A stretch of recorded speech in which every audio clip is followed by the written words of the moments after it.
अस्सलाम वालेकुम गाइस, उम्मीद करता हूँ आप सब खैरियत से होंगे और आप सबकी ट्रेडिंग बहुत अच्छी जा रही होगी। जहाँ तक के सी इंडेक्स की बात है तो उसने पॉजिटिव क्लोजिंग दी थी फ्राइडे वाले दिन। और काफ़ी सारे सेक्टर हैं जो परफॉर्म किए थे, कुछ सेक्टर परफॉर्म नहीं किए। जिसमें एक सीमेंट सेक्टर था जिसकी एक न्यूज़ आई थी, जिसके बाद वो जो है उसमें एक आपको काफ़ी बड़ी गिरावट देखने को मिली थी और काफ़ी सारा सेक्टर जो है वो अफेक्ट हुआ था। इसके अलावा एक और न्यूज़ थी जो रिफाइनरी के रिलेटेड थी और उसमें आपको एक बूम नज़र आया और पूरी की पूरी जो रिफाइनरी सेक्टर है वो आपको परफॉर्म करता हुआ नज़र आया। चलिए चलते हैं अपने PSX की वेबसाइट पे और हम इंडेक्स देखते हैं। इंडेक्स आपको इस टाइम मुझे बुरा नहीं लग रहा, मुझे अभी भी लग रहा है कि इसमें जान है और ये 89,000 90,000 तक आपको रैली करवा सकता है। मुझे अभी भी, मैं इसके लिए बहुत पॉजिटिव हूँ और मुझे ये भी है कि ये मंडे वाले दिन एक अच्छा परफॉर्म कर सकता है। तो चलिए चलते हैं अपने एक्टिव स्टॉक्स देखते हैं। सी एनर्जी ने परफॉर्म किया है, जैसे कि रिफाइनरी ने परफॉर्म किया है अपने न्यूज़ के ऊपर, और उसमें सी एनर्जी, NRL और जो आपकी ATRL है, सारों ने परफॉर्म किया है। PRL ने भी परफॉर्म किया, इवन वो कैप भी हो गई थी। इसके बाद हमारे पास टॉमसेल है, पेल है, TPLP है, ये भी एक अच्छा जॉब परफॉर्म कर रहा है, इससे पहले कैप भी हुआ था। और इसके अलावा बाकी सारे ही ऐसे हैं। सीमेंट सेक्टर में मैपल लीफ है जो परफॉर्म नहीं किया न्यूज़ की वजह से, और FCCL ने भी एंड में गेन दिया है सिर्फ इसलिए कि उसमें वहाँ पे सपोर्ट पे बायर उनको मिल गया था। FFBL ने पहले की तरह एक अपना जोन मेंटेन किया हुआ है 41 से 43 वाला, और इसी में वो अभी एक्यूमुलेट भी हो रहा है आप कह सकते हैं, और एक तरह से शायद वो किसी न्यूज़ के इंतज़ार में भी है, उसे एक न्यूज़ चाहिए कि वो अपने जोन को तोड़ सके। तो देखते हैं कि वो अपना ये जोन कब तोड़ता है। तो चलिए चलते हैं अपने ट्रेडिंग व्यू पे और देखते हैं ट्रेडिंग व्यू हमें क्या कह रहा है। हमारे पास जो पहला स्टॉक है वो है FFC। देखते हैं FFC हमें आज क्या कह रहा है। वैसे ये मेरा बहुत फेवरेट स्टॉक है और मेरे पास ख़ुद भी इसमें काफ़ी होल्डिंग है। जहाँ तक FFC का ताल्लुक़ है तो मुझे FFC, अगर मैं आपको बताऊं तो मुझे यहाँ पे इसमें एक अच्छी डिप नज़र आ रही है। पहली बात, इसकी डिविडेंड आने वाला है। डिविडेंड इसका कितने रुपए का है, अगर मैं आपको ये दिखा दूं तो ये 10 रुपये का डिविडेंड है और एक्स डेट इसकी 8 अगस्त है और 8 अगस्त को ये एक्स होगा। इसके अलावा मुझे यहाँ से इसका ये टॉप लग रहा है और मुझे लग रहा है कि ये यहाँ से ज़्यादा नहीं तो थोड़ा बहुत यहाँ से गिरावट दिखा सकता है और ये शायद आपको यहाँ पे 180 के करीब कहीं पे, 175 180 के करीब कहीं पे नज़र आ सकता है। और इस करेक्शन का आपने ज़रूर फ़ायदा उठाना है। अगर आपको डिप पे मिलता है तो लाजमी आपने इसमें एंट्री बनानी है, क्योंकि डिविडेंड के एक्स होने के बाद मुझे लगता है कि ये दोबारा परफॉर्म करेगा और ये 200 की तरफ जाएगा, ऐसा मुझे मालूम होता है, क्योंकि इसमें काफ़ी होल्डिंग है और काफ़ी जो है इसमें डिविडेंड की न्यूज़ के अलावा इसका जो EPS है वो बहुत अच्छी आई है और इसके रिजल्ट्स बहुत अच्छे हैं। इसकी वजह से मुझे लगता है कि जो हमारे इन्वेस्टर्स हैं और बायर्स हैं उनका कॉन्फिडेंस बहुत हाई है और वो इसमें मज़ीद गेन जो है वो एक्सपेक्ट कर रहे हैं। तो चलिए चलते हैं अपने नेक्स्ट पे। नेक्स्ट हमारे पास है एफर्ट देखते हैं हमें क्या कह रहा है। एफर्ट भी फर्टिलाइज़र का एक बेहतरीन शरिया कंप्लाइंट शेयर है, आप इसमें को भी जमा कर सकते हैं। फ़िलहाल इसका डिविडेंड काफ़ी कम आया था। अगर मैं आपको डिविडेंड इसका दिखा दूं तो ये कोई 3 रुपये का था और 9 अगस्त इसकी एक्स डेट है। और यहाँ ये भी एकुमुलेशन फेज़ में चला गया था अपने न्यूज़ के बाद से, और इस टाइम ये इसी में अभी चल रहा है। मुझे ये फ़िलहाल जो है इसमें कोई अच्छी मूव नज़र नहीं आ रही, मुझे एकुमुलेशन फेज़ ही नज़र आ रहा है। बहुत भी हुआ तो ये 165 से 175 इस 10 रुपये के अंदर घूमेगा। जब तक ये 175 का एक ब्रेकआउट नहीं देता ये यहाँ से नहीं निकल सकता। उम्मीद है कि ये डिविडेंड पे एक्स होने के बाद जब 3 रुपये नीचे गिराएगा तो ये हो सकता है 165 को टच करे और फिर वहीं पे इसको एक बायर नज़र आए और वहीं से ये वापस बूस्ट करे। तो आपने इस पर नज़र रखनी है। एक्सेट होने के बाद आप इसको कंसीडर कर सकते हैं अगर ये आपको 162 से 165 के जोन में नज़र आता है। इसके बाद चलते हैं SNGP पे। SNGP ने भी इस टाइम डिविडेंड अनाउंस किया हुआ है और 4.5 रुपये का डिविडेंड है और 12 अगस्त मंडे को इसने एक्स डेट है इसकी। जहाँ तक SNGP की बात है, ये भी एक बेहतरीन शेयर है और इसकी जब भी रिज़ल्ट्स आए हैं वो भी काफ़ी अच्छे आए हैं और अभी इसने थोड़ी सी गिरावट दिखाई है और मुझे अभी ये फ़िलहाल इतना अच्छा परफॉर्म करता हुआ नज़र तो नहीं आ रहा। लेकिन उम्मीद है कि ये 70 तक तो चला जाएगा और शायद डिविडेंड वाली जिस दिन डिविडेंड है उससे एक्स डेट होने से पहले शायद ये थोड़ा बहुत परफॉर्म कर ले। इसकी जो टारगेट्स हैं वो 72, 73 एंड 74 है। यहाँ पे लाजमी आपको इसमें से एग्जिट लेना है, वरना आप इसमें फंस सकते हैं, क्योंकि अभी बहुत से लोग हैं जिन्होंने डिविडेंड के लिए इसको होल्ड किया हुआ है, लेकिन हो सकता है एक्स होने के बाद जो इसमें 4.5 रुपये ये नीचे खुलेगा, उसके बाद हो सकता है ये मज़ीद भी नीचे आ सकता है। तो अगर आपको ये 60 पे मिलता है तो लाजमी आपने इसमें एंट्री बनानी है, ये एक बहुत बेहतरीन शेयर है।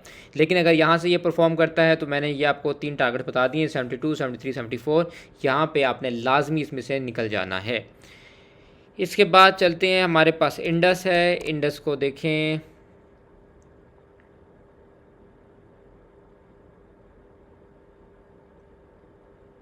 जहाँ तक इंडस की बात है, इंडस इस टाइम भी अप ट्रेंड में है। आप देख सकते हैं कि इंडस इस टाइम भी आपको अप ट्रेंड में नज़र आ रहा है, ये डाउन ट्रेंड में इस टाइम नहीं है।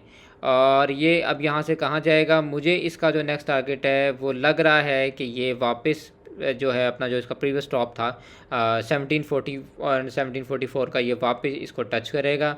तो अगर आपने इसमें एंट्री बनानी है तो आपका जो स्टॉप लॉस है वो अराउंड आप 1700 का इसमें स्टॉप लॉस रख लें, to be on safe side, और इसको आप ट्रेल करें। और ये आपको 50 रुपये मुझे इसमें नज़र आ रहे हैं जो आपको दे सकता है। शायद ये डिप ले के 1700 तक की डिप ले और इससे वापस ऊपर निकले और फिर आपको ये 50 रुपये डाल सकता है। तो इसमें आपने ये रखना है कि 1750 पे आपने इसमें से निकल जाना है, और जैसे ही ये 1750 का कैंडल ब्रेकआउट देता है, कैंडल से ब्रेकआउट, नॉट विक से ब्रेकआउट। अब मैं आपको समझाऊँ विक क्या होती है और कैंडल क्या होती है, अगर इन केस आपको ये बात नहीं पता। ये जो होती है ये आपकी विक होती है, और ये जो होती है ये आपकी कैंडल होती है। तो जब इसने यहाँ से ऊपर ब्रेकआउट कैंडल के साथ देना है तो आपने उसके बाद इसको कंसीडर करना है, उससे पहले आपने इसको कंसीडर नहीं करना। और 1740 1750 का वो जोन है जिसमें आके ये एकदम से विक्स मारेगा, तो वहाँ पे आपको इस कोशिश करनी है कि इसमें से निकल जाए। वैसे ये अभी अप ट्रेंड में है। इसके बाद हम डॉवल देख लें, इसका क्या करना है। ये पहले से मज़ीद ख़राब हो चुका है और मुझे फ़िलहाल इसमें कोई उम्मीद नज़र नहीं आ रही, पॉजिटिव कोई चीज़ नज़र नहीं आ रही। इसने अपनी तमाम जो इसकी ट्रेंड लाइंस थी सब तोड़ डाली हैं और मुझे फ़िलहाल इसमें कोई इम्प्रूवमेंट नज़र नहीं आ रही। इसमें मैं आप लोगों से यही कहूँगा कि अगर तो आपके पास ये पड़ा हुआ है और कम लॉस में है तो इसमें से निकल जाना चाहिए, और वरना आपका जो स्टॉप लॉस है वो 125 का आपका स्ट्रिक्ट स्टॉप लॉस होना चाहिए, क्योंकि ये नीचे से नीचे ही जा रहा है और ये किसी भी अपने सपोर्ट पे नहीं बैठ रहा। तो 125 का आपका स्टॉप लॉस होना चाहिए। इसके बाद नेक्स्ट पे चलते हैं। नेक्स्ट हमारे पास क्या है, नेक्स्ट है एवीएन। तो जी एवीएन का क्या करना है। एवीएन इस टाइम 65 रुपीज़ पे ट्रेड हो रहा है। इसको अगर मैं 1 आवर पे निकालूँ तो देखते हैं कि 1 आवर पे ये क्या कर रहा है। तो जी 1 आवर पे देखा जाए तो मुझे इस टाइम इसका ट्रेंड जो है वो थोड़ा सा डाउनवर्ड नज़र आ रहा है, और कुछ ऐसा मुझे इसका ट्रेंड नज़र आ रहा है। इसको फ़िलहाल आप इसका जो 68 69 है वो ब्रेक होने दें। जैसे ही ब्रेक होता है उसके बाद आप इसमें एंट्री बनाएं, उससे पहले काइंडली इसमें एंट्री ना बनाएं। 63 का आपका स्टॉप लॉस होना चाहिए, और मुझे उम्मीद है ये यहाँ से वापस 63.25 के पास आ सकता है। अगर तो ये यहीं पे आके सपोर्ट लेता है तो आप यहाँ पे इसको दोबारा कंसीडर कर सकते हैं for the target of 68 69। Unless और अनटिल अगर वहाँ तक नहीं आता और यहीं से ये ऊपर गेंद देता है तो आपने फ़िलहाल इसमें एंट्री नहीं बनानी है। आपने जब तक इसमें 69 का ब्रेकआउट नहीं आता आप इसमें एंट्री नहीं बनानी। 69 to 71 आपको 2 रुपये मुझे इसमें नज़र आ रहे हैं जो आपको मिल सकते हैं, तो लेकिन आपने उससे पहले इसमें एंट्री नहीं बनानी। इसके बाद चलते हैं नेक्स्ट पे। नेक्स्ट है PRL। PRL क्या कर रहा है। तो जी PRL का क्या करना है। PRL 23.94 पे ट्रेड हो रहा है और मुझे ये बिल्कुल ऊपर जाता हुआ नज़र आ रहा है, क्योंकि रिफाइनरी की न्यूज़ आई हुई और आपको पता है कि फ्राइडे वाले दिन भी इसमें एकदम से बूम आया था और काफ़ी सारी बाइंग लोग करके गए थे PRL, NRL, सीनर्जी और ATRL में। तो मुझे उम्मीद है ये मंडे को भी परफॉर्म करेगा। नेक्स्ट टारगेट मुझे 25 नज़र आ रहा है, जहाँ पे थोड़ी सी सेलिंग भी देखने को मिल सकती है आपको, और अगर ये 25 को तोड़ता है तो उसके बाद 27 का टारगेट मुझे नेक्स्ट टारगेट नज़र आ रहा है। इसके बाद चलते हैं अपने नेक्स्ट पे। PRL के बाद है हमारे पास सी एनर्जी भी, क्योंकि एक रिफाइनरी का सेक्टर का है और इसमें भी एकदम से बूम आया था और मुझे ये भी मंडे को परफॉर्म करता हुआ नज़र आ रहा है। इसका जो नेक्स्ट टारगेट है वो मुझे लग रहा है ये 4.20 तक जा सकता है, 20 पैसे ये मज़ीद डाल सकता है। इसके बाद हमारे पास है कैल का क्या करना है। कैल भी मुझे फ्राइडे को काफ़ी पॉजिटिव नज़र आ रहा था और मुझे उम्मीद है कि ये यहाँ से ऊपर जा सकता है। अगर यहाँ से ये ऊपर जाता है तो इसका पहला टारगेट जो है वो 4.30 से 4.40 का हो सकता है। वहाँ पे आपको इसमें प्रॉफिट बुकिंग रिकमेंडेड है, लेकिन अगर वो निकलता है तो उसके बाद नेक्स्ट टारगेट इसका 4.70 होगा। इसके बाद चलते हैं WTL पे। WTL का क्या करना है। WTL ने एक बार फिर आपके जो बायर्स थे उनको टॉप पे ले जाके फंसा दिया और मैं इसीलिए ये शेयर किसी को रिकमेंड नहीं करता। लेकिन अगर इसको देखा जाए तो फ़िलहाल ये अभी अप ट्रेंड में ही है, ये डाउन ट्रेंड में नहीं आया है। इसने जो एक बूम दिया था ये उसको अभी जस्ट एक्यूमुलेट कर रहा है। लेकिन मेरी आप लोगों से यही रिक्वेस्ट होगी कि 1.23 का आपका स्ट्रिक्ट इसमें स्टॉप लॉस होना चाहिए और वहाँ से आप इसमें से निकल सकते हैं। लेकिन अगर परफॉर्म करता है यहाँ से तो इसका नेक्स्ट टारगेट 1.36 का होगा। इसके बाद चलते हैं अपने नेक्स्ट पे जो कि है DCL का क्या करना है। दीवान सीमेंट, क्योंकि ये सीमेंट का एक शेयर है और सीमेंट की बैड न्यूज़ आई थी जिसकी बात ये इसमें आप देख सकते हैं कि इसको काफ़ी मार पड़ी हुई है, उससे पहले भी इसको बहुत मार पड़ी हुई है। मेरी आपको रिकमेंडेशन यही है कि इस शेयर से फ़िलहाल दूर रहें। ये इसका बॉटम जो है वो 6.50 का बॉटम लगा सकता है। वैसे यहाँ से ये निकला तो है, अगर आपने इसमें एंट्री बनानी है तो आपका 6.77 का आपका इसमें 6.65 का आपका इसमें स्टॉप लॉस होना चाहिए, उसके बाद आप इसमें एंट्री बना सकते हैं। लेकिन मैं रिकमेंड नहीं करूँगा आपको कि आप इसमें एंट्री बनाएं। जिन लोगों ने इसको बाय किया हुआ है उनके लिए मेरा यही है कि अगर आपने बहुत टॉप पे बाय किया हुआ है फिर तो उसका कुछ हो नहीं सकता, क्योंकि इतने नीचे आके आप स्टॉप लॉस भी हिट नहीं करवा सकते।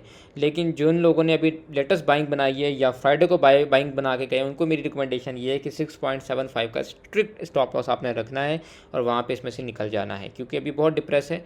और जो न्यूज़ सीमेंट की आई हुई है, मुझे सीमेंट अभी एकदम परफॉर्म करता हुआ नज़र नहीं आता। ये हो सकता है कि वो इतना अपने स्पोर्ट पे चला जाए कि वहाँ पे एक रियल बायर एक्टिव हो और वो उसको उठा दे, लेकिन वैसे मुझे इसमें अभी कोई उम्मीद नज़र नहीं आ रही। इसके बाद चलते हैं AKD पे। AKD का क्या करना है।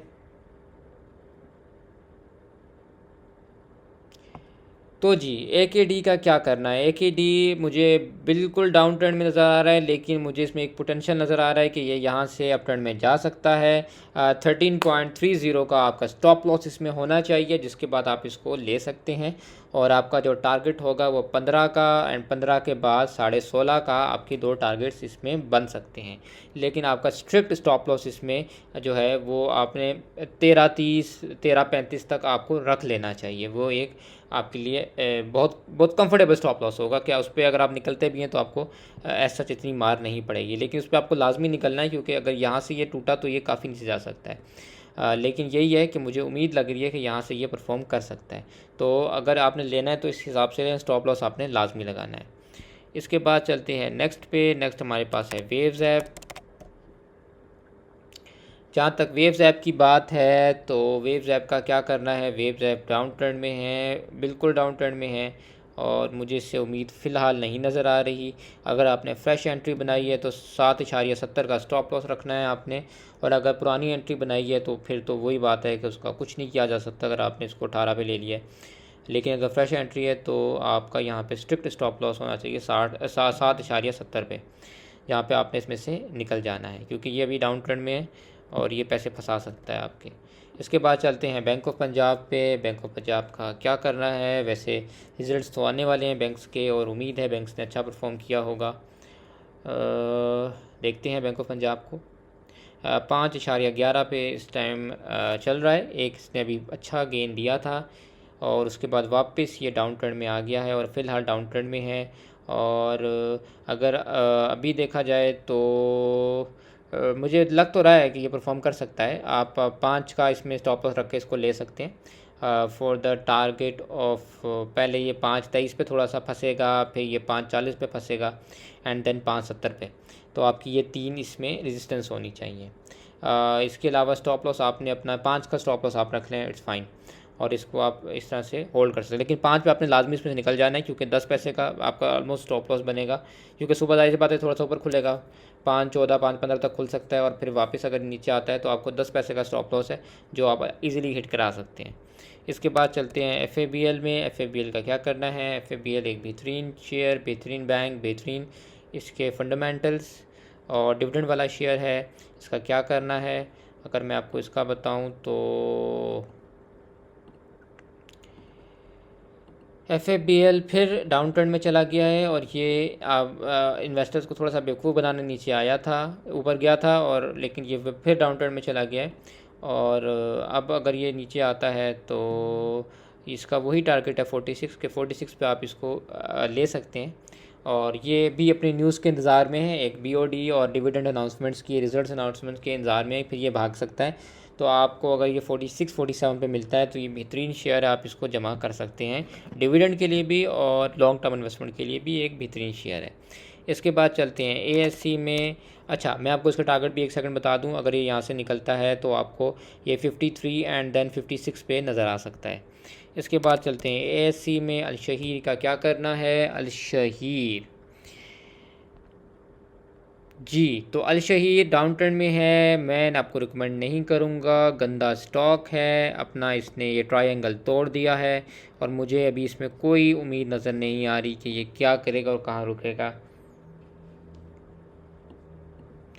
वैसे तो ये 6 या 6.15-16 पे रुक सकता है जहाँ तक मुझे लग रहा है, लेकिन मैं रिकमेंड करूँगा इसे अवॉइड करें, गंदा स्टॉक है। अगर लिया हुआ है बहुत ऊपर तो फिर कुछ नहीं हो सकता, वरना आपका स्टॉप लॉस तो ऑलरेडी 6.97 का डिफाइंड होना चाहिए था इसमें, जिसमें आपने इसमें से निकलना है। अदरवाइज़ मैं, अगर लेटेस्ट एंट्री है आपकी, तो पुरानी एंट्री है तो उसका फिर तो कुछ नहीं, इंतज़ार ही हो सकता है उसको। फिर आपने जस्ट ये है कि अगर 6 पे मिलता है तो वहाँ एवरेज कर ले, लेकिन मैं रिकमेंड नहीं करूँगा, मैं कभी भी ये शेयर रिकमेंड नहीं करता किसी को। ATRL बेहतरीन कंपनी, बेहतरीन शेयर, बेहतरीन रिफाइनरी, बेहतरीन ग्रुप। अच्छा, ATRL का क्या करना है। जहाँ तक ATRL है, अगर मैं ATRL का बताऊँ तो ATRL भी फ़िलहाल डाउन ट्रेंड में था, लेकिन क्योंकि न्यूज़ आई है, न्यूज़ के बाद ये चला है, इसमें भी मुझे उम्मीद है कि ये यहाँ से निकलता है, तो इसका जो स्ट्रॉन्गेस्ट टारगेट मुझे नज़र आ रहा है वो 380 से 390 के दरमियान मुझे लग रहा है कि यहाँ पे सेलर एक्टिव होगा और इसमें से निकलेगा। तो आपने भी 380 से 390 का जोन याद रखना है कि इसमें वो विक्स मार के ये 390 396 की रेजिस्टेंस को टेस्ट करेगा, यहाँ पे आपको इसमें से लाजमी निकलना चाहिए। इसके बाद आ जाता है PASL। PASL का क्या करना है। PASL डाउन ट्रेंड में है, ये आपको अगर मिल जाता है 0.60 0.70 में, तो वहाँ पे इसको लिया जा सकता है, वहीं पे इसे एकुमुलेशन की जा सकती है, वहीं पे इसकी एवरेजिंग की जा सकती है। अभी फ़िलहाल डाउन ट्रेंड में मैं न्यू एंट्री इसमें रिकमेंड नहीं करूँगा। ऊपर गया तो इसका वही टारगेट है 1.5 का, जहाँ पे ये आपको जा सकता है। इसके बाद ये है कोई ऐसा शेयर है जो मैं खुद पहली बार देख रहा हूँ, ठीक है, सलमान नोमान। ये भी डाउन ट्रेंड में है फ़िलहाल तो, लेकिन अगर इसमें एंट्री बनाई जाए, नहीं, मैं एंट्री रिकमेंड ही नहीं करूँगा आपको ऐसी शेयर में। लेकिन आपने अगर एंट्री बना फ्रेश एंट्री बनाई हुई है तो मैं कहूँगा कि 5.78 का इसमें आप अपना स्ट्रिक्ट स्टॉप लॉस लाजमी रखें, वरना ये टूटा तो ये आपको 2.5 से 3 में नज़र आ सकता है। इसमें आपने स्ट्रिक्ट अपना स्टॉप लॉस मेंटेन करना है। लेकिन मैं फ़िलहाल इसमें आपको एंट्री रिकमेंड नहीं करूँगा कि आप इसमें एंट्री बनाएं, गंदा स्टॉक है। लेकिन अगर बनाई है तो स्टॉप लॉस के साथ चलें, और इसमें से प्रॉफिट में, या आप अगर उसमें आते हैं ब्रेक इवन पे आते हैं उसमें से निकल जाए। मैं ऐसे स्टॉक कभी भी रिकमेंड नहीं करता, क्योंकि ये फंस जाते हैं और फिर निकलना बहुत मुश्किल हो जाता है। MTEX का क्या करना है, गंदा स्टॉक, मैं रिकमेंड नहीं करूँगा। अगर ख़रीदा हुआ है तो आपका 1.90 का स्ट्रिक्ट स्टॉप लॉस होना चाहिए इसमें। लेकिन ये है कि वैसे तो मुझे ये अप ट्रेंड में लग रहा है, ठीक है। और अगर आपने अभी फ्रेश लिया है तो आप इसमें 2.43 का स्टॉप लॉस रख सकते हैं। अगर आपने बिल्कुल फ्रेश अभी इसमें परचेजिंग की है तो 2.43 का आपका इसमें स्टॉप लॉस होना चाहिए। और अगर ये यहाँ से ऊपर निकलता है तो इसका पहला टारगेट 3.5 का होगा। लेकिन मैं आपको यही रिकमेंड करूँगा, अगर कम लॉस में है, नॉर्मल ब्रेक इवन है या थोड़े से प्रॉफिट में भी है, आप इन शेयर से निकलें। इनमें पैसे कभी ना फंसाएं, कभी ना फंसाएं, कभी ना फंसाएं। गंदे स्टॉक्स हैं ये। इनकी जगह आप कोई महंगा स्टॉक, बड़ी कंपनी महंगी भी ले लेंगे तो उसमें कोई फ़र्क नहीं पड़ेगा। मैं एफएफसी और एफर्ट हमेशा हाई रेट्स पे उठा लेता हूँ, लेकिन मुझे कोई फ़र्क नहीं पड़ता क्योंकि मुझे पता होता है वो चल जाएंगे। इसी तरह मिज़ान बैंक है। मिज़ान बैंक आपको 300 पे भी मिलेगा तो मैं आपको यही कहूँगा कि वो मुफ्त है, क्योंकि वो एक बेहतरीन फंडामेंटल्स की डिविडेंड देने वाली कंपनी है, बैंक है, तो इसलिए अवॉइड किया करें। इसके बाद बैफल है। बैफल डाउन ट्रेंड में है और इसका डिविडेंड आने वाला है। 2 रुपये का डिविडेंड दिया है। शायद मेरे ख्याल से इन्वेस्टर डिसअपॉइंटेड है इससे, इसलिए अगर ये नीचे आया तो ये मुझे 60 पे आता नज़र आ रहा है। 60 पे आता है तो देखते हैं कि इसमें क्या करना है। फ़िलहाल तो इसमें कोई अप ट्रेंड की उम्मीद नहीं है, लेकिन 60 पे आता है तो देखते हैं इसमें क्या करना है। अगर तो ये आपको इसकी मेजर सपोर्ट 58 to 60 में मिलता है तो मुझे लगता है वहाँ पे ये लेने वाला है। लेकिन खैर इसको आने दें एक बार 58 से 60 के दरमियान, तब देखते हैं इसका क्या करना है। उम्मीद है एक्स डेट का इंतज़ार कर रहा हो और एक्स डेट पे ये से पहले परफॉर्म कर जाए या एटलीस्ट एक्स होने के बाद परफॉर्म कर जाए। तो लेट्स सी, वहाँ पे देखते हैं क्या कर रहे हैं इसके साथ। फ़िलहाल ये डाउन ट्रेंड में, अगर यहाँ से ऊपर गया भी तो ये 66 पे ही वापस जाएगा, 4 रुपये दे सकता है, लेकिन फ़िलहाल ये डाउन ट्रेंड में है।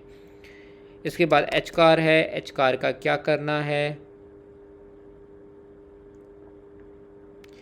एच कार कोई वही 270 की सपोर्ट है, वहाँ पे आप इसे ख़रीदा करें 290 पे और 312 पे इसे भेज दिया करें। ये इसका जोन है, इसी में फिर रहा है, यहीं आपको पैसे बना के देगा। 270 पे उठाएं, आधा आप बेचें 290 पे, आधा बेचें 310 पे और आप मार्केट से निकल जाएं।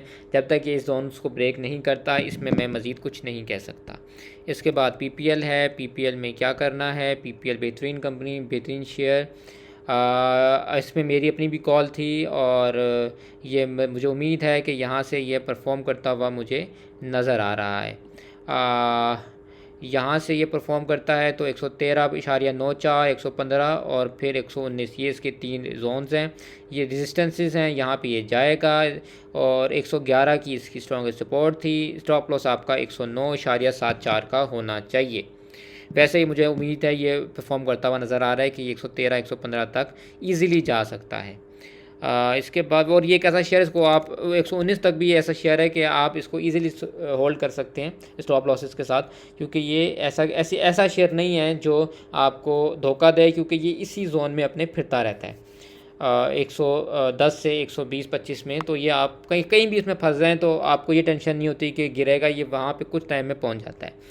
DFML है। DFML जहाँ तक मैं इसको देख रहा हूँ तो मुझे ये थोड़ा बहुत परफॉर्म करता हुआ नज़र आ रहा है कि उम्मीद है ये परफॉर्म कर जाए, लेकिन क्योंकि अभी ये डाउन ट्रेंड में है तो मैं आपको रिकमेंड नहीं करूँगा।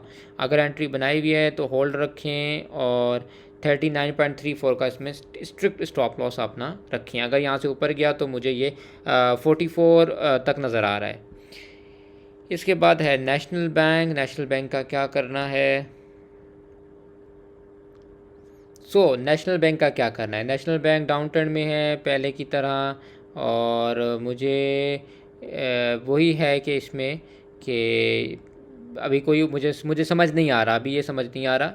और ये अपनी सपोर्ट पे तो आया है। आपने अगर इसको लिया हुआ है तो 45.84 का आपका स्टॉप लॉस होना चाहिए।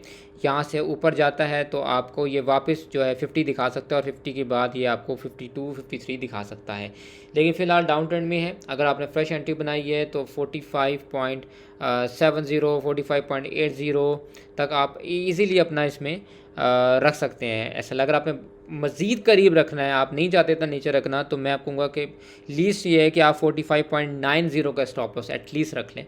अगर आप बहुत नीचे नहीं रखना चाहते तो 45.90 का एटलीस्ट आप इसमें स्टॉप लॉस रख लें। इसके बाद जो शेयर है वो फ़िलहाल इसका अभी तक डिविडेंड भी अनाउंस नहीं हुआ। शायद हो सकता है कि कोई रिपोर्ट या रिज़ल्ट ऐसे आ जाए जिसकी वजह से ये एक बूम दे दे, लेकिन फ़िलहाल मुझे नहीं समझ आ रहा। इसके बाद है PSO में हमारी कॉल थी और PSO ने भी परफॉर्म किया है। मैंने तो इसकी बाइंग 159 पे मैंने कॉल दी थी और वहीं से ये चला है और जहाँ तक मुझे नज़र आ रहा है ये तो इसने बॉटम अपना लगाया है 156 का, और 156 के बाद यहीं से ये ऊपर निकला है और 164 इसने ऑलमोस्ट टच करने लगा था इसको, ऑलमोस्ट ये गया है 163.42 तक। तो अगर इसका नेक्स्ट टारगेट्स क्या होंगे, नेक्स्ट टारगेट इसका 164 है, देन 169 एंड देन 173 है। इस तो अगर आपने इसको लिया हुआ है तो स्टॉप लॉस 156.67 आपका होना चाहिए। मुझे परफॉर्म करता हुआ नज़र आ रहा है और मेरी अपनी भी इसमें एंट्री मौजूद है। आपको क्या क्या करना है, पावर सेक्टर थोड़ा सा डिप्रेस चल रहा था जिसकी वजह से आपको भी गिरा हुआ था, लेकिन मुझे उम्मीद है कि आपको शायद थोड़ा सा परफॉर्म कर जाए और ये 152 तक आपको 152 तक आपको ये दे सकता है गेन ना। फ़िलहाल मैं यही कहूँगा कि पावर सेक्टर को थोड़ा सा अवॉइड करें, क्योंकि जब तक हो सकता है ये डिविडेंड पे, रिजल्ट्स पे एंग्रो कादरपुर की तरह थोड़ा सा जो है आपको रैली करवा दे, लेकिन ओवरऑल पावर सेक्टर डिप्रेस है। तो मैं कहूँगा आपको कि थोड़ा सा इससे अवॉइड करें। अगर एंट्री बनानी है तो 144.83 का स्टॉप लॉस रखें और ये 152 तक आपको 2 से 3 रुपये का गेन अभी दे सकता है। इसके बाद बिपल है, बिपल का क्या करना है, बिपल भी अच्छा है, इस टाइम सपोर्ट पे है, इसको आप बाई कर सकते हैं। 21 से 21.50 में इसकी मेजर जोन है, इस जोन में आप इसको बाई कर सकते हैं। मैं अगर आपको दिखा दूँ, ये इसका मेजर जोन है, इस जोन में आप इसे बाई करें और यहीं से अकोमोलेशन करें इसकी, और यहीं से जब ये निकलेगा तो इसका जो पहला टारगेट है वो 2270 है, 2270 के बाद 2340 है, 2270 है, देन 2340 है, और उसके बाद इसमें जो मेजर टारगेट है वो 24 से 24.5 का इसमें नेक्स्ट टारगेट मुझे नज़र आ रहा है। और अभी इसकी बोर्ड मीटिंग और रिज़ल्ट भी आएगा, उसकी उम्मीद है उसमें ये चल जाए। सल का क्या करना है, सल कंपनी का 58 पे ट्रेंड कर रहा है और ठीक है, मुझे फ़िलहाल इसकी जो सपोर्ट है, मेजर इसकी रेजिस्टेंस जो है वो 60.58 की है, वहीं से ये वापस आ रहा है। तो मैं रिकमेंड नहीं करूँगा इसमें न्यू एंट्री बनाएं, क्योंकि 60.58 की इसकी मेजर रेजिस्टेंस है। यहाँ पे आता है तो निकल जाएं इसमें से, और स्टॉप लॉस आपका 56.47 का होना चाहिए। तो इसमें risk to reward almost equal है कि 2 रुपये नीचे स्टॉप लॉस है, 2 रुपये ऊपर इसमें आपको प्रॉफिट है। तो मैं नहीं समझता आपको इसमें एंट्री लेनी चाहिए, क्योंकि आपको 2 रुपये का लॉस है, 2 रुपये का प्रॉफिट है। जिसमें ज़्यादा है, जैसा PPL PSO में आपको ज़्यादा आपको रिस्क टू रिवार्ड है, तो मैं उनको प्रेफर करता हूँ। मैं जिसमें आपको इक्वल हो तो मैं उसको इस तरह ऐसा रिकमेंड नहीं करता। इसके बाद पॉल का क्या करना है, तो जी पॉल 566.82 पे इस टाइम ट्रेड कर रहा है और ये ट्रेंड इसका पॉजिटिव है, कोई मसला फ़िलहाल मुझे नज़र नहीं आ रहा। एंट्री इसकी बनानी है तो 552 की आप इस 552.70 का इसमें स्टॉप लॉस रख के आप इसको ले सकते हैं। और उसके बाद इवन अगर आपने करीब भी स्टॉप लॉस रखना, आप इतना नीचे नहीं रखना चाहते, तो एटलीस्ट 558.26 का आप इसमें स्टॉप लॉस रख लें और इसके बाद इसको ट्रेल करें। इसका रिज़ल्ट आने वाला है, इसका डिविडेंड आने वाला है। अगर ये अच्छा डिविडेंड देता है तो ये आपको 650 तक नज़र आ सकता है। अगर 80 रुपये का डिविडेंड दे देता है तो ये आपको 600 650 में नज़र आ सकता है। इसका जो पहला टारगेट है वो अभी भी मुझे 575 का नज़र आ रहा है, मतलब 10 रुपये मुझे इसमें नज़र आ रहे हैं फ़िलहाल। तो TPLP का क्या करना है, TPLP ने अभी कैप भी किया था और उसके बाद से बुलिश है। मुझे ये वापस 9 की तरफ जाता हुआ नज़र आ रहा है, 9 के पास जाए तो इसमें से निकल सकते हैं आप। और उसके बाद अगर नेक्स्ट इसकी जो है 9.80 है और उसके बाद इसकी 11 है। तो अभी मुझे इसमें यही पोटेंशियल लग रहा है कि आप इसमें जो है एग्ज़िट और एंट्री करें, इसमें आप होल्डिंग ना करें, कभी दोबारा फंस जाएं। अगर तो आपने ऊपर लिया हुआ है फिर और बात है, लेकिन अगर आपने फ्रेश एंट्री बनाई है तो मेरी आपको ये रिकमेंडेशन है कि इसको हर रेजिस्टेंस पे बेचें आप ना। यहाँ से ऊपर जाता है तो 9 के करीब आप इसको निकालें, फिर इसमें एंट्री बनाएं। जैसे ये 9.28 को तोड़ता है तो फिर एंट्री बनाएं इसमें, और 9.80 के करीब, 9.90 के तक करीब बेच दें। यहाँ से क्रॉस करता है तो फिर एंट्री बनाएं 11 की, देन 11.40, 11.80, इस तरह से आपने इसमें एंट्रीज बनानी है। आपने इसमें होल्डिंग नहीं रखनी, क्योंकि ये कभी भी गिर सकता है। इस शेयर में इतना पोटेंशियल नहीं है कि ये आपको स्ट्रेट गेंस दे थे।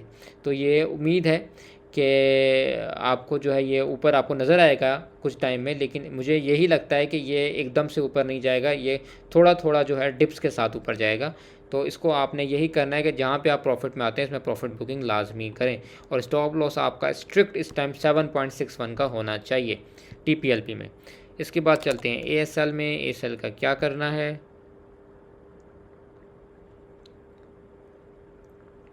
ASL डाउन ट्रेंड में है, लेकिन मुझे निकलता हुआ नज़र आ रहा है। इसको 6.50 का इसमें स्टॉप लॉस रख के आप इसको ले सकते हैं फॉर द टारगेट ऑफ 7.13। 7.13 तोड़ता है तो उसके बाद नेक्स्ट टारगेट इसका 7.50 होगा, फिर 7.90 एंड 8 हो सकता है, और उसके बाद 8.60 इसका टारगेट है। इसके बाद ASL के बाद है हमारे पास प्रेमा का क्या करना है? मुझे तो खैर प्रेमा भी बहुत गंदा स्टॉक लगता है और मैं कभी भी किसी को ये रिकमेंड नहीं करता, लेकिन अगर आपने लिया हुआ है तो कुछ नहीं कर सकते उसका। ये मुझे 12 की सपोर्ट पे आता हुआ नज़र आ रहा है, और अगर आपने लेना है तो 12, वैसे मैं रिकमेंड नहीं करूँगा कि 12 की सपोर्ट पे भी लें। अगर 12 की सपोर्ट पे ये आता है और यहाँ से ग्रीन कैंडल डाल के ऊपर निकलता है तो आप अपना 10 पैसे का 11.90 का आपने स्ट्रिक्ट स्टॉप लॉस रखना है, और इसमें हीरो ज़ीरो ट्रेड आपकी हो सकती है। लेकिन मैं कभी भी ये शेयर इस तरह रिकमेंड नहीं करूँगा कि आप लें आप इसको, क्योंकि मुझे ये बड़ा गंदा शेयर है, मुझे इसमें कभी पोटेंशियल नज़र नहीं आया, तो मैं कभी रिकमेंड नहीं करता कि आप ये शेयर लें। इसके बाद है लॉट कैम, और लॉट कैम एक बहुत प्यारा शेयर है और मेरा बहुत पसंदीदा शेयर है, और इसकी रीज़न ये है कि 17 से 18 का इसमें जोन है। इसमें अगर आप इसमें खेलते हैं तो आप बेहतरीन गेंस कमा सकते हैं। मैं काफ़ी लोगों को रिकमेंड करता हूँ कि इस अकुमुलेशन जोन का फ़ायदा उठाएं। 17 से 18 की इसकी जोन है। जब भी आप 17 पे ये आए, 17.10 पे आए, इसको ख़रीदें, 16.90 का स्टॉप लॉस रखें, और ये ऊपर जाता है 17.50, 17.60, 17.70, 17.80, वहाँ पे इसमें से निकल जाए। ये 18 तक भी टच करता है, 17 से 18 में घूमता है, और कभी कभी 18-20 भी मार देता है। तो आपने 17 से 18 में इसमें खेलना है, और आपको बहुत अच्छे पैसे बना के दे सकता है, क्योंकि ये डेली बेसिस पे इसी में घूम रहा होता है। तो आपने जो जोन्स वाले शेयर्स होते हैं उनका फ़ायदा उठाना चाहिए। इसके बाद लेकिन ये साथ में डिविडेंड भी देता है, लेकिन इसके जो फंडामेंटल्स हैं वो अच्छे नहीं हैं। आहिस्ता आहिस्ता इसमें गिरावट आ रही है, तो मैं आप में इसमें लॉन्ग टर्म होल्डिंग रिकमेंड नहीं करता, जिससे कहता हूँ इसमें आपने जोन में ट्रेड करना है। इसके बाद टॉमसेल है। टॉमसेल फ़िलहाल अप ट्रेंड में है, और यहाँ से टॉमसेल मुझे अगर जाता हुआ नज़र आता है तो वही फ़िलहाल इसका जो नेक्स्ट टारगेट है वो पहले इसको आप 45 तोड़ने दें। एटलीस्ट 45 जब ये तोड़ता है तो उसके बाद आपने इसमें एंट्री बनानी है। फ़िलहाल अगर आपकी एंट्री है तो 45 पे आप इसमें से निकल सकते हैं। उसके बाद जब 45 के ऊपर जब ये कैंडल ब्रेकआउट देगा तो वहाँ पे आप इसे कंसिडर कर सकते हैं, क्योंकि ऑलरेडी ये अपने टॉप पे बैठा हुआ है इस टाइम। तो यहाँ पे शेयर थोड़ा सा ख़तरनाक हो जाता है, तो मैं इसलिए लोगों को रिकमेंड नहीं करता। और इसकी अर्निंग भी आने वाली है 28 अगस्त को, तो थोड़ा सा आप इसमें ख्याल करें। टॉप के शेयर में वैसे भी रिकमेंड नहीं करता अनलेस वो फौजी फर्टिलाइज़र या एंग्रो फर्टिलाइज़र या मिज़ान बैंक हो, अदरवाइज़ मैं कभी भी रिकमेंड नहीं करता। इसके बाद है FFBL का क्या करना है? ये भी अपने जोन में चल रहा है, और इसका बहुत ही एक ख़तरनाक जोन है जो कि 41 से 43 का है, और ये उसी में चल रहा है। इसको भी लॉट कैम की तरह आप जोन में ट्रेड कर सकते हैं। 41 पे 41 के 41, 42, 43 इसी में चलता है। इसी में लेके इसी में आप 40-50 पैसे में खेल के इसमें आप प्रॉफिट बना सकते हैं। लेकिन मैं अगर आपने इसमें एक अच्छी एंट्री बनानी है तो मैं यही रिकमेंड करूँगा कि एटलीस्ट इसको 44 का ब्रेकआउट देने दें, उसके बाद आपने इसमें एंट्री बनानी है। और जब आप इसमें एंट्री बनाएंगे तो आपका स्ट्रिक्ट जो स्टॉप लॉस होगा वो आपने 43 का रखना है। अगर ये 44 ब्रेक करता है, ₹1 नीचे स्टॉप लॉस रख के इसे आप ट्रेल कर सकते हैं। फ़िलहाल ये अपने इसी जोन में घूम रहा है और इसी जोन में पैसे बना के दे रहा है। अगर आपने खेलना है तो इस जोन में खेलें, नीचे buy on dip and sell on strength करें इसमें, और आप अच्छे गेंस इसमें लॉट कैम की तरह बना सकते हैं। इसके बाद है लक का क्या करना है? लक डाउन ट्रेंड में है और मैं रिकमेंड फ़िलहाल नहीं करूँगा, क्योंकि जाहिर बात है सीमेंट सेक्टर थोड़ा सा डिप्रेस रह रहा है। इसकी अर्निंग आने वाली है 5 अगस्त को, मंडे को। तो मैं यही रिकमेंड करूँगा कि इसको रिपोर्ट आने दें, उसके बाद देखें, क्योंकि रिपोर्ट से पहले मैं आपको नहीं कहूँगा कि इसमें आप कुछ करें। और अगर प्रॉफिट में एंट्रीज़ हैं तो काइंडली इसमें से निकल जाएं, क्योंकि जो रिज़ल्ट होता है उस थोड़ा सा ख़तरनाक साबित होता है। बहुत सी बात कभी कभी इवन कंपनी अच्छा डिविडेंड दे के भी शेयर मार खा जाता है, जिस तरह से एक बार फैसल बैंक ने मार खाई थी सिर्फ इसलिए कि उसने अच्छा डिविडेंड दे के भी मार खा ली थी। और बहुत सी बार शेयर अच्छा डिविडेंड ना दे के भी मार नहीं खाता, जिस तरह एफर्ट है, उसने 3 रुपये डिविडेंड दे के भी एकदम से उसमें गेन आ गया था उसी दिन। तो इसमें से रिज़ल्ट आने दें, उसके बाद इसमें देखें अगर ये ऊपर जाता है तो 900 की इसकी सपोर्ट है, 900 के बाद इसमें 930 की सपोर्ट है, और आपका जो स्टॉप लॉस है वो 848 का इसमें स्टॉप लॉस होना चाहिए। इसके बाद हमारे पास है कोहार टेक्सटाइल मिल्स। इसका क्या करना है जी, तो ये शेयर भी फ़िलहाल तो अपट्रेंड में है। अगर ये जाता है तो मुझे 20 नज़र आ रहा है, 20 के बाद 20-70 नज़र आ रहा है। ठीक है, तो यहाँ पे आप कर सकते हैं स्टॉप लॉस वही है, 2 रुपये नीचे आपका स्टॉप लॉस है, 2 रुपये ऊपर इसमें प्रॉफिट है, तो इस हिसाब से आप इसमें चलना है। 2 रुपये नीचे रिस्क टू रिवार्ड इक्वल है, 2 रुपये नीचे स्टॉप लॉस रखें, 2 रुपये ऊपर आप निकल जाएँ। 1 रुपये ऊपर जाए तो आपने इसमें से 50% होल्डिंग निकाल देनी है, जब 1 रुपये मज़ीद ऊपर जाए तो आपने 100% एग्जिट ले लेना है। इसके बाद है DGKC का क्या करना है। लेकिन वैसे मैं आप लोगों को रिकमेंड ये करूँगा कि टेक्सटाइल को अवॉइड किया करें, टेक्सटाइल सेक्टर में काम ना किया करें, मुझे नहीं समझ आता वो सेक्टर। इसके बाद है DGKC, इसको भी मार पड़ी है सीमेंट की वजह से, और ये भी डिप्रेस है। फ़िलहाल न्यू एंट्री में रिकमेंड नहीं करूँगा। इसकी मेजर सपोर्ट है जो 80 की है, 80 पे ये मुझे आता हुआ नज़र आ रहा है। अगर 80 पे आता है और वहाँ नहीं रुकता तो इसकी नेक्स्ट जो सपोर्ट है वो 74 की बन रही है। फ़िलहाल मैं इसमें एंट्री रिकमेंड नहीं करूँगा जब तक सीमेंट सेक्टर डिप्रेस रहता है, और अगर एंट्री बनाई भी है आपने ऊपर तो अभी होल्ड रखें, अभी एवरेज मत करें, नीचे हो सकता है आपको मौका मिल जाए, और न्यू एंट्री इसमें ना बनाएं। ऊपर जाएगा तो ये आपको वापस 90 पे नज़र आ सकता है, लेकिन फ़िलहाल इसके हालात जो हैं थोड़े से अजीब लग रहे हैं जो इसकी न्यूज़ आई है उसकी वजह से। इसके बाद है FCCL का भी वही हाल है जो DGKC का है, लेकिन उसमें एक हमें पॉजिटिविटी नज़र आई थी एंड के टाइम पे, मतलब उसमें बायर एक्टिव हुआ था। लेकिन हो सकता है वो बायर टेम्प्रेरी उसमें एक्टिव हुआ हो, और ऐसा ही है कि मुझे नहीं समझ आ रहा कि इस टाइम ये वापस ऊपर जाएगा।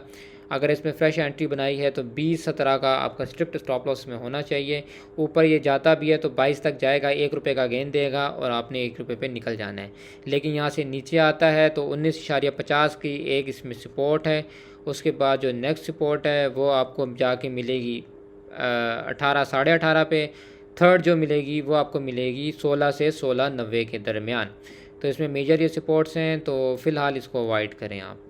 अच्छा, इसके बाद है हमारे पास टैली का क्या करना है। टैली भी काफ़ी टाइम से डिप्रेस चल रहा है, वैसे 7 पे चल रहा है, 6.5 7 में ये घूम रहा होता है। अगर ये 6.5 से 7 में मिलता है, वैसे तो अभी इसने यहाँ से भी नीचे चला गया तो मुझे लग रहा है 6.5 पे जाएगा। अगर ये 6.5 पे जाएगा तो लाजमी वहाँ पे आप इसको ले सकते हैं। 6.50 का इसमें स्टॉप लॉस रखिए, और उसके बाद आपको ये बहुत बेहतरीन 7.30 का गेन और 8.60 और फिर 9.45 के बेहतरीन गेंस दे सकता है। तो 6.5 पे आपने इसमें ज़रूर एंट्री बना सकते हैं, 10 पैसे नीचे का स्टॉप लॉस रखे।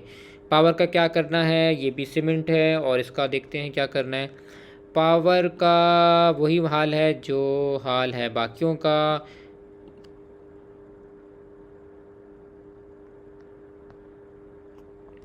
पावर का भी वही हाल है, और ये भी नीचे जाएगा, इसको मार पड़ेगी, और इसकी जो मेजर सपोर्ट बन रही है वो मुझे पहले लग रही है कि ये 4.40 तक आएगा। 4.40 पे नहीं रुकता तो 3.80 एंड देन ये 3.5 पे आ सकता है। और मुझे क्योंकि इसने अभी प्रीवियस सपोर्ट भी तोड़ी है तो ये मुझे मज़ीद नीचे आता हुआ नज़र आ रहा है। फ़िलहाल इसको एवरेज नहीं करना, कैश रखें। अगर फंस गए हैं तो नीचे से एवरेज करना। अगर यहाँ से ऊपर जाता है तो ऊपर इसका टारगेट वही 5.60 का टारगेट है, मतलब इसमें कोई आपको 60-70 पैसे इसमें आ सकते हैं, लेकिन फ़िलहाल इसमें कोई उम्मीद नहीं है और रनिंग इसकी आने वाली है। और फिर उसके बाद देखते हैं कि इसका क्या करना है। फ़िलहाल मैं इसमें आपको एंट्री सीमेंट सेक्टर में रिकमेंड नहीं करता। इसके बाद ATRL तो आई थिंक मैंने आपको बता दिया कि ATRL का क्या करना है। इसके बाद SNGP का क्या करना है। SNGP ने डिविडेंड दिया था, उसके बाद फ़िलहाल तो ये डेली पे तो अप ट्रेंड में है, और लेकिन ये है कि 1 और चार्ट इसका मुझे अच्छा नहीं लग रहा, लेकिन उम्मीद है कि ये इसको ब्रेकआउट दे देगा 69.32 का। अगर ये इसका ब्रेकआउट देता है तो इसके बाद आपको जो इसमें टारगेट्स नज़र आ रहे हैं वो जो मैंने इसमें आपको यहाँ पे डिस्प्ले की में दिए हैं, यही इसमें टारगेट्स हैं 70.80 का, 72.77, 73.58 और 74.13। और यहाँ पे आपने इसमें से निकलना है। और स्टॉप लॉस आपका स्ट्रिक्ट जो है वो इसके नीचे होना चाहिए 66.40 का। और अगर ये 60 पे आपको नज़र आता है तो लाजमी इसको लेना चाहिए। इसके बाद है MACFL, इसको पे जाते हैं और ये एक डिप्रेस चल रहा है फ़िलहाल और मैं इसमें एंट्री रिकमेंड नहीं करूँगा, गंदा शेयर है। यहाँ से नीचे जाता है तो ये मुझे 15 साढ़े 15 में नज़र आ रहा है, वहाँ पे आप इसको ले सकते हैं। मतलब ले नहीं सकते, अगर आपने फंसे हुए हैं तो एवरेज कर लें, मैं लेना आपको रिकमेंड नहीं करूँगा, चाहे ये कितने भी रुपए पे चला जाए, मैं आपको रिकमेंड कभी भी नहीं करूँगा कि आप इसको लें। लेकिन मैं बता देता हूँ इसकी रेजिस्टेंस क्या है। इसकी रेजिस्टेंस जो है वो 18 से 19 की है, मतलब 2-2.5 रुपये आपको मिल सकते हैं इसमें अगर ऊपर जाता है। लेकिन मैं आपको रिकमेंड कभी भी नहीं करूँगा कि आप इस शेयर में लें। फंस गए हैं तो जैसे ही आप इसमें प्रॉफिट में आएँ, ब्रेक इवन में आएँ या कम लॉस में आएँ, इसमें से निकल जाएँ। इसके बाद है कैपको का क्या करना है, उम्मीद है इस बार डिविडेंड देगा, इस वजह से इसमें हो सकता है एक अच्छा बायर एक्टिव हो जाए। एक इसमें डाउन ट्रेंड आया था, उसके बाद इसने 29.73 की सपोर्ट ली और उससे ही ये वापस ऊपर भागा है। और देखते हैं कि 1 आवर पे ये क्या कह रहा है। 1 आवर में बिल्कुल ये यहीं से ऊपर इसने ट्रेंड अपना लिया है और मुझे यहाँ से ये ऊपर निकलता हुआ नज़र आ रहा है। इसकी ये रेजिस्टेंस थी जो इसने ब्रेक कर दी है, जो कि 31.93 की थी। और अब उम्मीद है कि ये मुझे 32.54 पे नज़र आए। 32.4 तोड़ा तो ये मुझे 33 पे नज़र आ सकता है। तो यहाँ तक इसका भी पोटेंशियल है। इसको आपने अगर यहाँ पे ख़रीदना है, वैसे तो मैं रिकमेंड नहीं करूँगा कि पावर सेक्टर में आप फिलहाल जाएँ। हपको कैपको ये सारे जो हैं एक न्यूज़ की मारें, एक गंदी न्यूज़ आई तो ये वापस मज़ीद गिर जाएंगे और आप फंस सकते हैं इसमें। लेकिन अगर आपने इसमें डे ट्रेड करना है तो 30.90 का स्टॉप लॉस रख के आप इसमें ट्रेल कर सकते हैं। अगर आप कहते हैं कि नहीं हमने थोड़ा सा ऊपर स्टॉप लॉस रखना है, मैं बेसिकली स्टॉप लॉस नीचे इसलिए रखवाता हूँ कि वो हंट ना हो, वरना ये होता है वो नीचे आके हंट करके फिर चला जाता है ऊपर। लेकिन अगर आप चाहते हैं कि नहीं हमने तो ऊपर स्टॉप लॉस थोड़ा सा रखना है तो उसके लिए आप 31.25 का स्टॉप लॉस रख सकते हैं और इसको ट्रेल करें। और ये जैसे ही आता है तो 32 से 33 तक ये आ सकता है, 32.50 से 33 तक ये आ सकता है, वहाँ पे आप इसको निकाल सकते हैं। इसमें आपको पहली आपकी जो मेजर सपोर्ट है, रेजिस्टेंस है, वो आपको यहीं पे मिलेगी। इसके बाद है CPHL, सिटी फार्मा का क्या करना है।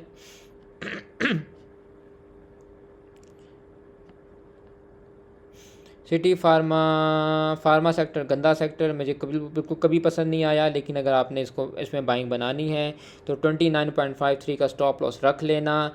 यहाँ से अगर ये ऊपर जाता है, वैसे अप ट्रेंड में है, तो 31.70, 32 एंड देन 33 की इसमें रेजिस्टेंसेस मौजूद हैं, यहाँ पे ये जा सकता है। अच्छा, इसके बाद है यूसुफ का क्या करना है। यूसुफ एक बेहतरीन डाउन ट्रेंड के बाद अप ट्रेंड में आया है और अभी अप ट्रेंड में है, इसको लिया जा सकता है, बिल्कुल लिया जा सकता है। 2.98 का स्टॉप लॉस रख के इसको ट्रेल करें और 3.27 पे इसमें से निकल सकते हैं। वहाँ को ये ब्रेकआउट देता है तो उसके बाद आपको ये 3.40 पे नज़र आएगा। 3.40 के बाद आपको ये 3.60 पे नज़र आ सकता है। इसके बाद चलते हैं अगले पे। यूसुफ के बाद है LSEC, ये भी कोई गंदा सा स्टॉक होगा, बिल्कुल ऐसा ही है, मुझे बिल्कुल नहीं पसंद। आप इसमें से निकल जाना, अगर प्रॉफिट में आते हैं, लॉस कम है तो निकल जाना, ब्रेक इवन है तो निकल जाना। वैसे तो अपनी सपोर्ट पे है लेकिन गंदा स्टॉक है, खुदा रहा है ऐसे स्टॉक्स में मत घुसा करें। इसमें अगर आपने एंट्री है आपकी तो 2.75 का स्टॉप लॉस रख लें। और वैसे तो बॉटम पे उम्मीद है, अगर आप ऊपर फंस गए हैं इसमें तो इसको होल्ड रख लें, क्योंकि ये इसका मेजर सपोर्ट जोन है, यहीं पे ये आया हुआ है, यहीं से ऊपर जाता है तो हो सकता है यहाँ से ये ऊपर जाए और आपको वापस प्रॉफिट ना भी दे तो एटलीस्ट आपका जो लॉस है वो रिकवर कर दे, तो आप इसमें से निकल जाना। फ़िलहाल ये सपोर्ट पे है। अगर ऊपर फंसे हुए हैं तो फिर आप इससे ना ही बेचें, क्योंकि ऑलरेडी ये बिल्कुल अपने बॉटम पे है। यहाँ से ऊपर जाता है तो आपको एक अच्छा गेंस दे सकता है, लेकिन इसके नीचे इसकी सपोर्ट कोई भी नहीं है, तो आप इसका 2.74 का ऐसा रख सकते हैं अगर आपने नई एंट्री बनाने का आपको शौक़ है। लेकिन मैं आपको कभी भी रिकमेंड नहीं करूँगा इसमें एंट्री बनाएं आप, लेकिन अगर आपको शौक़ है तो आप बना सकते हैं 2.74 2.70 का स्टॉप लॉस रखें, लेकिन मैं रिकमेंड कभी भी नहीं करूँगा। लेकिन अगर यहाँ से ये ऊपर जाता है तो 3.58 का इसमें टीपी आप हिट करा देना।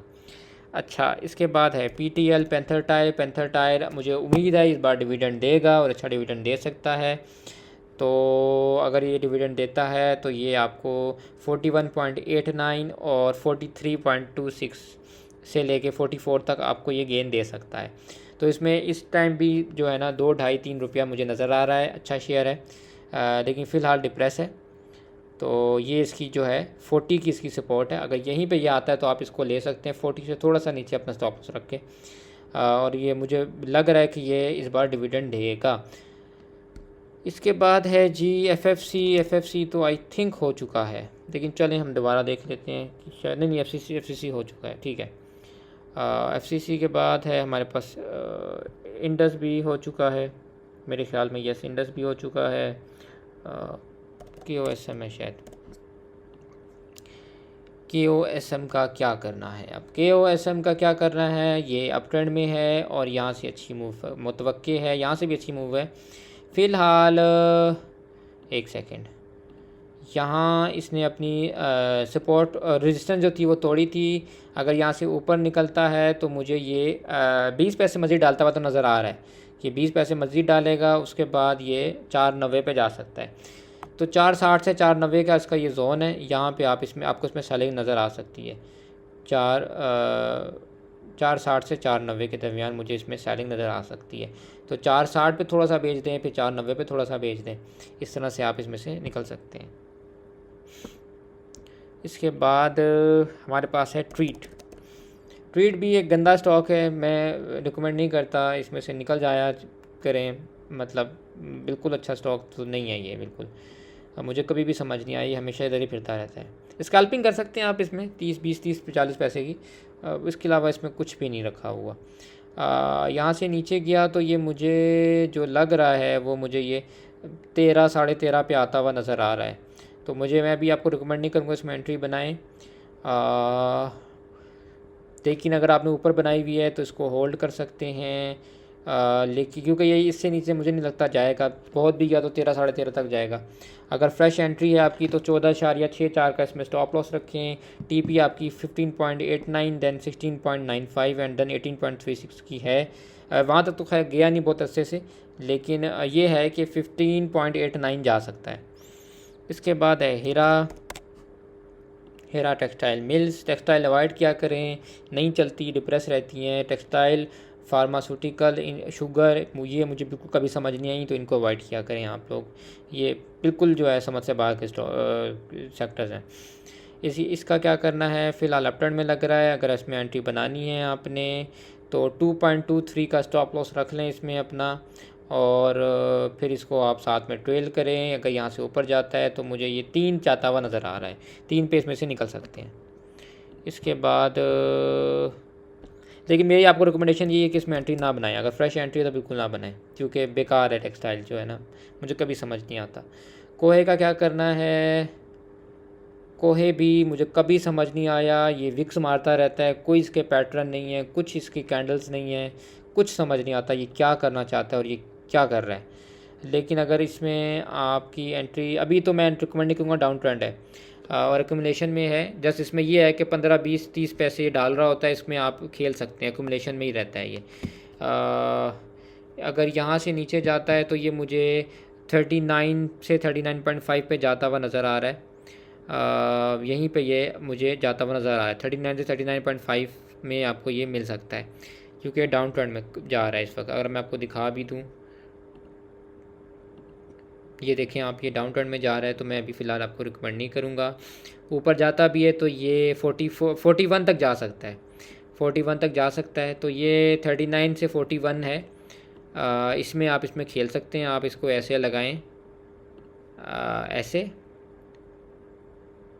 और एक लगाएं ऐसे, ठीक है। ये आपका जोन है। थोड़ा सा अगर आप इसे मज़ीद ऊपर भी कर लें, 39.5 भी कर लें, तो ये आपका जोन बनता है। इस जोन में आप इसमें खेल सकते हैं कि यहाँ पे कहीं पे आप ख़रीदें, यहाँ पे बेचें, यहाँ पे ख़रीदें, यहाँ पे बेचें। जो काम लॉट कैम और FFBL में चल रहा है वही कोहे में चल रहा है। इसमें होल्डिंग करने का कोई फ़ायदा नहीं, पैसे फंसाने वाली बात है। अच्छा, इसके बाद हमारे पास है कोहे के बाद LPL का क्या करना है, लाल पीर पावर। तो जी लाल पीर का क्या करना है, लाल पीर इस टाइम 24 पे ऑलमोस्ट ट्रेड कर रहा है, डाउन ट्रेंड में है। मुझे लग रहा है कि इसका शायद रिजल्ट में जिस दिया है, क्योंकि इसने पहले भी जो है डिविडेंड दिया था 2 रुपये का, तो क्या पता इस बार को डिविडेंड शिविडेंड दे दे। और अगर यहाँ से नीचे आता है तो इसका वही 19.5 से 20 की इसकी मेजर सपोर्ट है। ये मैं दिखा देता हूँ आपको, यहाँ पे ये आपको नज़र आ सकता है 19.5 से 20 में। यहाँ आता है तो थोड़ा सा आप इसको ख़रीद सकते हैं। ऊपर जाता है तो इसका जो जोन है वो ये जोन है, जो कि आपको 25 से 26 का है। तो बस यही है, फ़िलहाल ये डाउन ट्रेंड में है, तो मैं रिकमेंड तो नहीं करूँगा इसमें आप न्यू एंट्री बनाएं। अगर एंट्री बनाई हुई है, फंसे हुए हैं, तो फ़िलहाल होल्ड रखें, मज़ीद न्यू इसमें बाइंग ना बनाएं। 19 से 20 में जाता है तो बाइंग बना लेना, और ऊपर जाता है तो इसकी जो मेजर है वो यही 25-26 बनता है, यहाँ पे आप इसमें से निकल जाना। तो ये था आज की हमारी वीडियो, उम्मीद करता हूँ आपको पसंद आई होगी। KC इंडेक्स की जहाँ तक बात है, मुझे मंडे को पॉजिटिव लग रहा है। रिफाइनरी मंडे को अच्छा मूव दे सकती हैं, सीमेंट से थोड़ा सा दूर रहें, और बाकी जो है PSO और PPL को थोड़ा सा देख लें, वो उनमें मुझे जो है परफॉर्मेंस नज़र आ रही है। बाकी ये है कि कोई और आपका शेयर हो मज़ीद तो मुझे ग्रुप में बता दीजिएगा, मैं उसके बारे में एनालिसिस कर दूँगा। मिलते हैं आपसे इंशाल्लाह नेक्स्ट वीक, तब तक के लिए take care and good bye.